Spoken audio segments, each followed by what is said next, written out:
আমাদের সমাজে highly constructed buildings এর এখন প্রতিযোগিতা চলছে।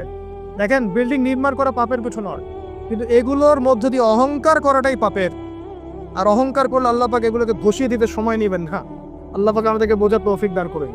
আমাদের সমাজে রন্ধে রন্ধে এগুলো চলছে, আমার ওদের খেয়ানত, অবিশ্বাস, সুদ চলছে, জেনা চলছে, ফ্ল্যাটে ফ্ল্যাটে জেনা চলছে, ফ্ল্যাটে ফ্ল্যাটে জেনা মানে শুধু শারীরিক ইলিগেল ফিজিক্যাল রিলেশনশিপই নয়, জেনার মধ্যে চোখের জেনা আছে, কথার জেনা আছে, চলাফেরার জেনা আছে।